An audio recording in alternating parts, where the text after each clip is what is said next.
নমস্কার। যুক্তি তর্ক সঙ্গে অর্কই আপনাদের স্বাগত। আপনাদের সঙ্গে আমি অর্কপ্রভ সরকার। দেখুন, 2019 সাল থেকেই তৃণমূলের পরামর্শদাতা হিসাবে কাজ করছে আইপ্যাক। 2019-এ লোকসভা নির্বাচনে তৃণমূল বিপর্যয়ের মুখে পড়েছিল, ভাবতে পারেনি যে বিজেপি এই রাজ্যে 18টা আসন পাবে। তারপরেই অভিষেকের উদ্যোগেই আইপ্যাককে নিয়ে আসা হয়। তারপর 2021-এর বিধানসভা নির্বাচন, 2024-এর লোকসভা নির্বাচনে আইপ্যাক সাফল্যের পরিচয় দিয়েছে। 26-এ নির্বাচন কবে হবে আমি জানি না, নির্ধারিত সময় হতে পারে, আবার সেপ্টেম্বর হতে পারে, নভেম্বরে হতে পারে, রাষ্ট্রপতি শাসনে হতে পারে, জানি না এটা। তবে এই 60 লক্ষ লজিক্যাল ডিসক্রিপেন্সির বিষয়টা নিষ্পত্তি না করে কিভাবে নির্বাচন করা সম্ভব সেটা আমার মাথায় অন্তত নেই। একটা সাংবিধানিক সংকট তৈরি হচ্ছে, সুপ্রিম কোর্টেই সম্ভবত এর নিষ্পত্তি হবে, এইটুকু অন্তত আমি বলতে পারি। দেখুন, আইপ্যাক 3 মাস অন্তর অন্তর বাস্তব পরিস্থিতি নিয়ে রিপোর্ট দেয়। 28শে ফেব্রুয়ারি এসআইআর এর তালিকা প্রকাশিত, যে ওটাকে চূড়ান্ত তালিকা বলতেই পারেন। 63 লক্ষের নাম তো বাদ গেছেই, আর 60 লক্ষ হচ্ছে লজিক্যাল ডিসক্রিপেন্সি আওতায় পড়েছেন, সেটা বিচারাধীন। এরপরে আইপ্যাক একটা রিপোর্ট দিয়েছে। দেখুন, দর্শকরা বলতে পারেন যে আপনি কি করে জানলেন, আপনাকে কি আইপ্যাক রিপোর্টের কপি দিয়েছে? যারা রাজনৈতিক বৃত্তে ঘোরাফেরা করে না, তাদের কাছে এই ধরনের খবর চুনিয়ে আসে। যে সবসময় যে খবর একদম 100% অথেন্টিক হয় তা নয়, কিন্তু মাল্টিপল সোর্স থেকে যে যে তথ্যগুলো আহরণ করা হয় তার থেকে এটুকু বোঝা যায়, আভাসটা পাওয়া যায় যে আইপ্যাকের রিপোর্টের প্রকৃতিটা কি।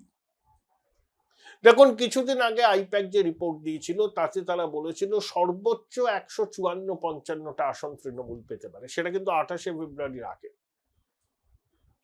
সর্বোচ্চ, কমার সম্ভাবনা প্রবল। তারপরে 28শে ফেব্রুয়ারির পরে এসআইআর এর প্রায় তো চূড়ান্ত পর্যায়ে, এই 60 লক্ষ বাদ দিলে বাকিটা ফাইনাল হয়ে গেছে। তারপরেও আইপ্যাক সর্বশেষ সমীক্ষা রিপোর্টটি দিয়েছে তৃণমূলকে, মানে অভিষেককে দিয়েছে, দিদিমণিও দেখেছে। তাতে কিন্তু তারা উত্তরবঙ্গে তৃণমূলের বিপর্যয় হবেই এই ভবিষ্যৎবাণী করেছেন। যতই স্বপ্না বর্মনকে আনুন, আপনার অনন্ত মহারাজকে দিয়ে সীতাই বা অন্য কোনো দু একটা জায়গায় প্রার্থী দিন, তাতেও 54টা আসন উত্তরবঙ্গে, যেটা তৃণমূল 24টা পেয়েছিল 2021-এ, ওখানে সার্বিক বিপর্যয় এড়ানো কার্যত অসম্ভব বলছে আইপ্যাক। বিশেষ করে মালদা জেলায় তৃণমূলের একটি আসন পাওয়ার সম্ভাবনাও নেই, ওখানে কংগ্রেস এবং বিজেপির সরাসরি লড়াই। তাহলে 54টা আসনের মধ্যে তৃণমূল মেরে কেটে ধরুন 13-14টা আসন পেতে পারে, 10 থেকে 11টা কংগ্রেস, গোটা 3-4, বাকিটা বিজেপি। মানে বিজেপি আগের বার 30টা পেয়েছিল, এবার হয়তো 38 থেকে 40টা আসন পাবে। মুর্শিদাবাদে তৃণমূল 22টার মধ্যে 20টা পেয়েছিল। দেখুন, হুমায়ুন কতটা কি করতে পারবে জানি না। শুনছি হুমায়ুনের এগেনস্টে তার জামাইকে তৃণমূল প্রার্থী করার চেষ্টা করছে, কিন্তু হুমায়ুন তৃণমূলের ক্ষতি করবে। প্রতিটা কেন্দ্রে যদিও 3% করে ভোট কাটে, এবং কতগুলো কেন্দ্রে যেখানে ডাইরেক্ট ইনফ্লুয়েন্স আছে সেখানে তো অনেক ভোট কাটবে। প্রতিটা কেন্দ্রে যদি 2.5-3% ভোট কাটে তাহলেই তৃণমূল শুয়ে পড়বে, 20টা থেকে নেমে দাঁড়াবে 7। তৃণমূল ভালো ফল করবে দক্ষিণ 24 পরগনার গ্রামাঞ্চলে, পূর্ব বর্ধমানের গ্রামাঞ্চলে। উত্তর 24 পরগনায় আগের মতো ফলাফল হবে না, বিশেষ করে কলকাতা লাগোয়া উত্তর 24 পরগনার শহর ও শহরাঞ্চলে তৃণমূল বিপর্যয়ের সম্মুখীন হবে। কলকাতার 11টা আসনের মধ্যে অন্তত 4 থেকে 5টি আসন তৃণমূলের হারানোর সম্ভাবনা। হাওড়া রুরালে তৃণমূল ভালো করবে, হুগলি রুরালেও তৃণমূল ভালো করবে, কিন্তু হাওড়া হুগলি শহরাঞ্চলে তৃণমূলের ফল খারাপ হবে। আরামবাগ মহকুমায় লড়াইটা সমানে সমানে। জঙ্গলমহলে 21-এর বিধানসভায়, 24-এর বিধানসভায় তৃণমূল ভালো ফল করেছিল, সেই ভালো ফল ধরে রাখা এখন একটু মুশকিল।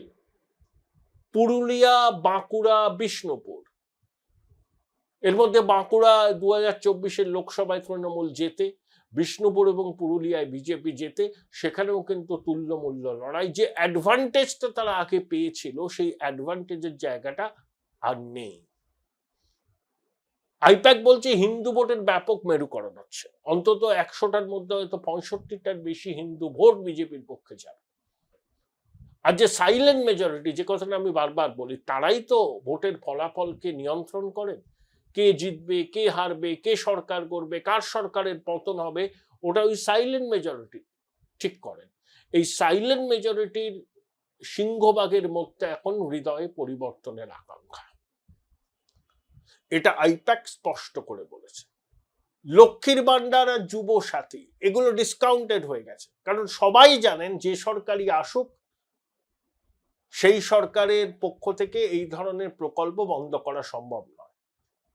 এবং বিজেপির সংকল্প পত্রে বিস্তারিত ঘোষণা থাকবে। এই যে 45 দিনের মধ্যে 7ম বেতন কমিশনের রূপায়ণ যদি বিজেপি ক্ষমতায় আসে, সমস্ত শূন্য পদ মেধার ভিত্তিতে পূরণ এবং যে পদগুলো অ্যাবলিশ করেছে রাজ্য সরকার সেই পদগুলোকে রেস্টোর করা, অমিত শাহের এই প্রতিশ্রুতিও কিন্তু বেকার শিক্ষিত যুবকদের মধ্যে সাড়া ফেলেছে।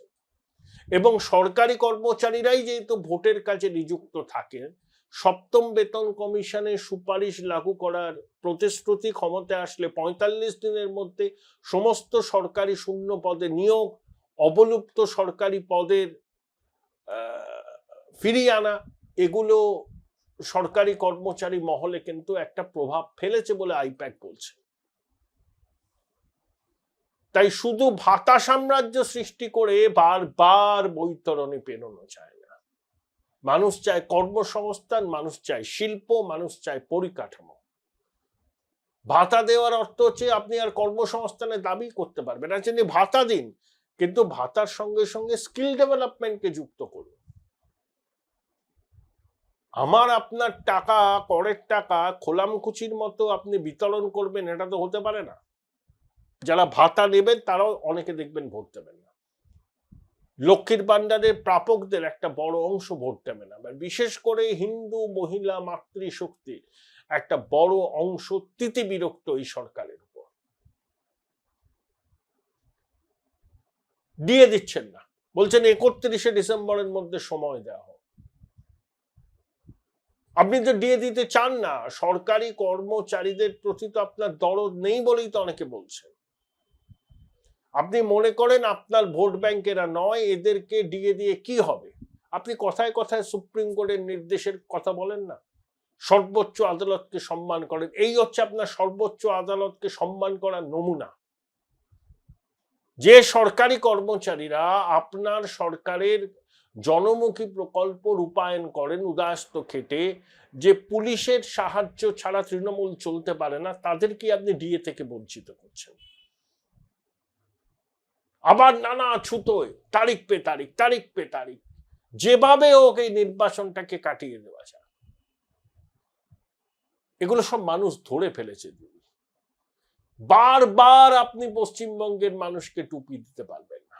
এই যে ধর্নায় বসেছেন না, কৌশল আছে।